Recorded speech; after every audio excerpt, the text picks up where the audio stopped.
Hello friends, आजच्या व्हिडिओमध्ये तुमचे मनापासून स्वागत करते। तर आज आपण बाहीची कटिंग कशी करायची ते एकदम सोप्या पद्धतीमध्ये बघणार आहोत। तर एका ताईची कमेंट होती, त्याच्यामुळे मी बाहीची कटिंग दाखवते आजच्या व्हिडिओमध्ये। तर हे मापाचा ब्लाउज आहे बघा।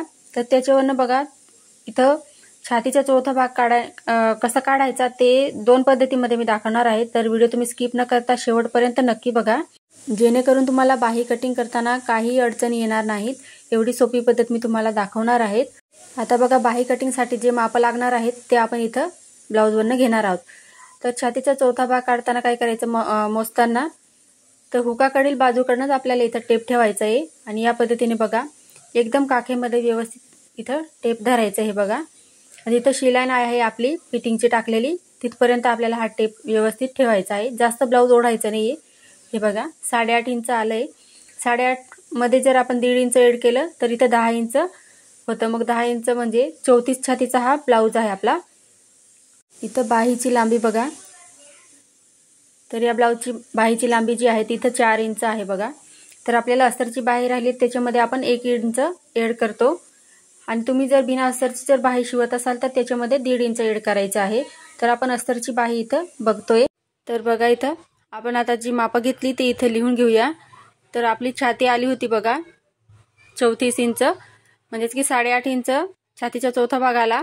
त्याच्यामध्ये जर मी 1.5 इंच ऐड करते तर त्याच्यानुसार मला छातीची घडी जी आहे ती मी 10 इंच इथे टाकत असते कटिंग करताना। तुम्ही जर 2 इंच मार्जिन साठी जर यूज करत असाल, म्हणजे ऐड करत असाल, तर तुम्ही इथं 10.5 इंच घ्यायचं आहे।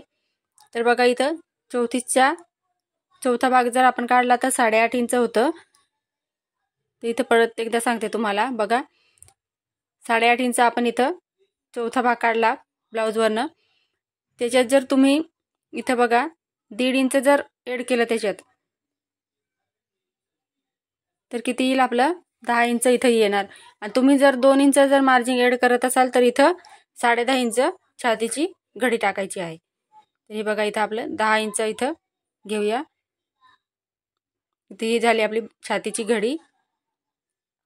आता इथं आपण बाही जे माप घेतलं ते टाकणार आहोत। तर इथं बाही आपली होती 4 इंच आणि आपल्याला तयार बाही 4 इंच पाहिजे, त्यासाठी 1 इंच त्याच्यात आपण इथं मार्जिन ऐड केलं, म्हणजेच की 5 इंचची आपल्याला बाही कटिंग करायची आहे। आता बाहीची घडी जी आहे ती कशी काढायची असते बाही कटिंगसाठी, तर तुम्हाला एकदम सोपी पद्धत मी इथं सांगते। तर आपण इथं बघा छातीची घडी जी आहे ती 10 इंच घेतली, त्याच्यातून 1 इंच वजा करायचं आहे, म्हणजे की मायनस करायचं आपल्याला, म्हणजे 9 इंच आपले इथं या ठिकाणी उरले। तर इथं आपली बाहीची घडी जी आली ती आहे 9 इंच। तर तुम्ही कोणत्याही मापाचं जर ब्लाउज कट करत असाल तर इथं हाच फॉर्म्युला यूज करायचा आहे। आता बघा ब्लाउजचं आपलं दंडघेरचं माप घ्यायचं राहिलं होतं। तर इथं बघा या पद्धतीने ब्लाउज जे आहे ते इथं असं बाही जी आहे ती खालच्या साईडला असं पकडायची आहे। 6 इंच इथं दंडघेर आलाय। तर तुम्ही हे माप ब्लाउज उलट करून सुद्धा घेऊ शकता। दंडघेर बघा 6 इंच, प्लस त्याच्यामध्ये आपण इथं 1.5 इंच मार्जिन ऐड करणार आहोत, किंवा 2 इंच ऐड करू, ते आपण बाही कटिंग करू तेव्हा बघूया। आता तुम्हाला पेपर कटिंग या ठिकाणी दाखवते मी। बघा इथं डबल फोल्डेडचं पेपर घेतलेला आहे मी, आणि बंद बाजू येते या बाजूला आहे बघा। तर इथं तुम्ही तुमच्या आवडीनुसार बाहीची लांबी आहे ती कमी जास्त इथं घेऊ शकता। तर ही अस्तरची बाही आपण कटिंग करतोय। हे बघा इथं बाही जी आहे आपली 4 इंचची आहे, त्याच्यात मार्जिन जे आहे शिलाई मार्जिन ते 1 इंच ऐड केलंय, त्याच्यामुळे इथं 5 इंच बाहीची लांबी आपण इथं घेतलेली आहे। तर बघा आता खालच्या साईडला आपण बाहीची घडी आपण आहे घेतलेली ते इथं टाकणार आहोत। इथं बघा खालच्या साईडला 9 इंच टाकायचं आहे बाहीची घडी, जे आपण छातीच्या घडीमधून 1 इंच कमी करून टाकलेले आहे, म्हणजे 10 इंच होते त्याच्यामधून 1 इंच मायनस करून इथं टाकलंय। आता बंद बाजूकडे जे आपण 5 इंच टाकले तेच त्या साईडला सुद्धा 5 इंच टाकायचं आहे, आणि व्यवस्थित असं मार्क करून घ्यायचं। आपण माप घेतलेले ते बरोबर आहे की नाही ते चेक करायचं। त्याच्यानंतर आपल्याला या पद्धतीने इथे बॉक्स भरून घ्यायचा आहे। कसं होतं की थोडंफार जरी आपलं माप जरी चुकलं तर बाही चुकू शकते आपली, त्याच्यासाठी बघा व्यवस्थित चेक करून घ्यायचं, त्याच्यानंतरच बाही इथं आपल्याला काढायची आहे। आता बघा बंद बाजूकडे आपण इथं बाही लांबी टाकली आहे, इथे लिहून घेऊया आपण। तर इथं खूप सोप्या पद्धतीमध्ये मी समजवण्याचा प्रयत्न करते। आता बघा ही या साईडला आपण 9 इंच बाहीची घडी टाकली होती ते सुद्धा लिहून घेऊया। हे बघा इथपर्यंत तुम्हाला समजलं असेल बाहीची लांबी आपण किती टाकली आणि बाहीची घडी कशी काढायची ते सुद्धा आपण शिकलो। आता बघा इथं आकार देण्यासाठी इथं बघा 9 इंच लिहून घेऊया। म्हणजे आपल्याला आता बघा 5 इंच बाहीसाठी कॅप हाईट आहे ती किती टाकायची असते, तर इथं 2.5 इंच टाकायचं असतं बघा खुल्या बाजूकडे। इथं 2.5 इंचवरती मार्क केलं मी।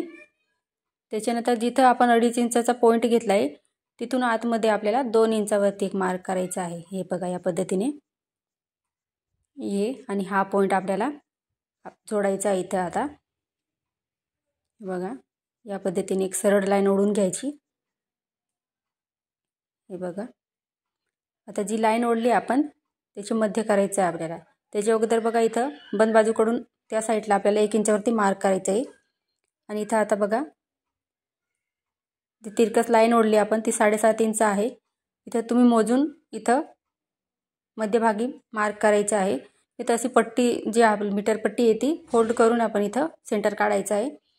आता बघा इथं असे पॉईंट घ्यायचे आपल्याला की दोघं पॉईंट घेतले आपण ते 1.5 इंच यायला पाहिजे, त्याचं माप आहे ते। म्हणजे आकार जो आपण देणार आहोत मुंड्याचा तर तो इथं काय 1.5 इंच यायला पाहिजे।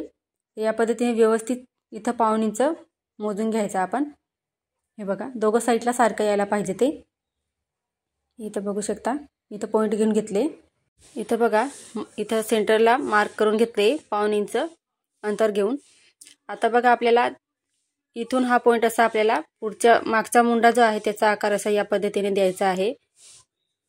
हे बघा जे 1 इंच आपण मार्क केले तिथून या पद्धतीने असं बघा व्यवस्थित असं हा आकार जो आहे तो द्यायचा आहे आपल्याला। आणि खालच्या बाजूकडून बघा खालचा जो पुढचा जो मुंडा असतो आपला त्याचा आकार या पद्धतीने द्यायचा आहे। 1 इंच आपण मार्क केले तिथपर्यंतच हा आकार आहे तो घेऊन जायचा आहे बरोबर। हा बघा तर तुम्ही सुद्धा एकदा नक्की ट्राय करून बघा या पद्धतीने, तर बाही अजिबात उरत नाही आणि व्यवस्थित पिटीमध्ये बसते। तर इथं बघा इथपर्यंत तुम्हाला समजलंच असेल। तर आता बघा खालच्या साईडला इथं आपल्याला दंडघेरचं माप टाकायचं असतं। इथं 6 इंच घेतलं मी आणि इथं बघा 2 इंच इथं मार्जिन सहित आपल्याला या पद्धतीने माप टाकायचं आणि लाईन ओढून घेऊया। हे बघा आता तुम्हाला मी कट करून दाखवते बाही। बघा इथे सर्वात पहिले काय करायचं आहे, जो आपला वरचा जो आपण मुंड्याचा आकार दिला होता तो इथं कट करायचा आहे। हे बघा जो आपला पाठीमागचा मुंडा जो असतो तो उथळ मुंडा राहतो, म्हणजे थोडं वरती राहतो तो, आणि खालचा जो पुढचा जो आपला राहतो त्याला खोल मुंडा असं म्हणतात। आता बघा या पद्धतीने आपल्याला कट करायचं आहे। सर्वात पहिले पाठीमागचा जो मुंड्याचा आकार आहे तोच पहिले कट करायचा, त्याच्यानंतर पुढचा जो आकार असतो आपल्याला तो कट करायचा असतो। असं बाही ओपन करायची आणि या पद्धतीने इथे कट करून घ्यायचं आहे। हे बघा